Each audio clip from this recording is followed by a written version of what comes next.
سلامه. الو سردار. سردار سلام علیکم. سردار سلام علیکم. داری؟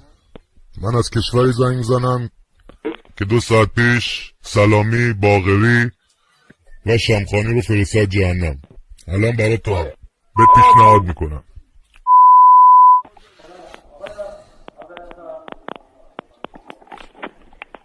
اومد رو خط، بیارش رو خط. الان صدامو داری؟ گوش کن، من از کشوری زنگ زنم، به توضیح میدم، خوب گوش کن. من از کشوری زنگ زنم که 2 ساعت پیش باقری، سلامی، شمخانی رو دونه دونه فرستاد جهنم.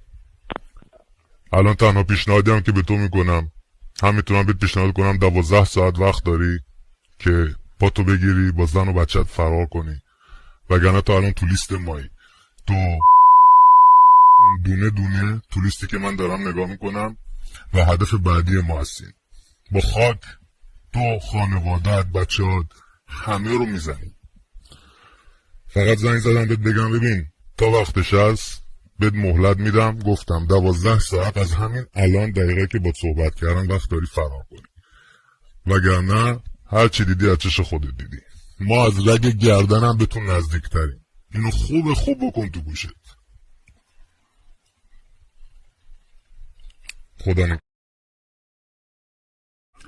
من بهت گفتم، من الان قشنگ بهت گفتم دیگه، بهت مهلت دادم. کجا گرفتم؟ تمام این خونخوارا، تمام این مثل سلامی و امثالشو فرستادیم همون جایی که باید خیلی زودتر میرفتن. تو هم میخوای یکی از اونا باشی؟ تو هم میخوای بعدی باشی تو لیست؟ تو هم میخوای زن و بچه‌تو به فنا بدی؟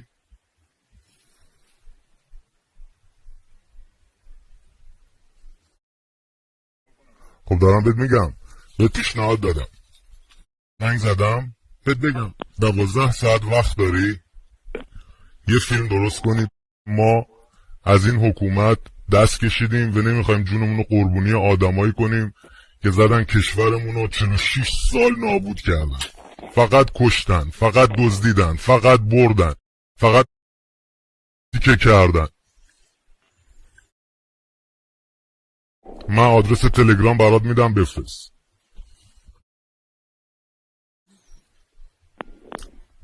برات میفرستم الان، اسمسش میکنم.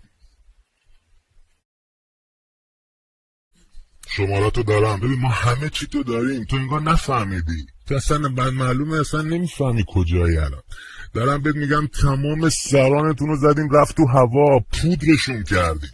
بعد نشستی اینجا فکر میکنی حالا داری با من حرف میزنی، فکر کردی که چی اونجا نشستی. زنگ زدم دارم پیشنهاد میدم که زن و بچه تو نجات بدی. بدبخت منگی.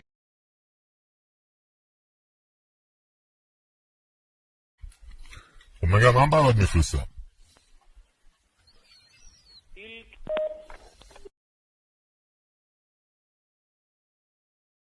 با تو